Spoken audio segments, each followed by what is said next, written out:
എന്നെ പോലെ തന്നെ ചൂട് ഒട്ടും സഹിക്കാൻ പറ്റാത്ത ആൾക്കാരുണ്ടോ? അവർക്ക് വേണ്ടിയിട്ടാണ് കേട്ടോ ഈ ഒരു മാജിക്കൽ ഡ്രിങ്ക്. റാഗി പൗഡർ ഒന്ന് എടുക്കുക, ഒരു 2 സ്പൂൺ എടുത്തിട്ട് നമ്മൾ കുഞ്ഞു മക്കൾക്ക് കുറുക്ക് കാച്ചില്ലേ, അതുപോലെ ഒന്ന് കാച്ചിയെടുക്കുക.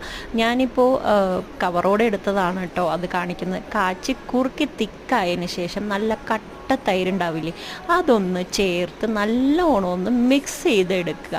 ഇത് ഈ നമ്മുടെ കർണാടക ഭാഗത്തൊക്കെ ഭയങ്കര ഫേമസ് ആണ് കേട്ടോ. റാഗി അമ്പിളി എന്നാണ് ഇതിനെ പറയുക. നല്ല ശരീരത്തിന് കുളിർമ കിട്ടും കേട്ടോ. അതിൽ അത്യാവശ്യം ഈ കേട് ചേർത്ത് മിക്സ് ചെയ്തതിന് ശേഷം നിങ്ങളുടെ കൺസിസ്റ്റൻസിക്ക് അനുസരിച്ച് നല്ല തണുത്ത വെള്ളം ചേർത്ത് കൊടുക്കുക. എന്നിട്ട് ഇതിനെ ഒന്ന് തടുക്കുക കൊടുക്കുക. അതായത് കുറച്ച് ജീരകം, കടുക്, പിന്നെ ഈ പറഞ്ഞ പോലെ കറിവേപ്പില, പച്ചമുളകൊക്കെ ഇട്ട് ഒന്ന് തടുക്കുക കൊടുത്ത് അതിലേക്ക് ചേർക്കുക. പിന്നെ കുറച്ച് നല്ല ഫ്രഷ് മല്ലിയിലയും കൂടെ ചേർത്ത് കൊടുക്കുക. പിന്നെ അത് കുറച്ച് നേരം ഫ്രിഡ്ജിൽ വെച്ച് ഒന്ന് ഗ്ലാസ്സിലാക്കി ഒന്ന് കുടിച്ച് നോക്കൂ. ശരീരത്തിന് അത്രയും കുളിർമയേകും. എന്തായാലും ഒന്ന് ട്രൈ ചെയ്ത് നോക്കണം.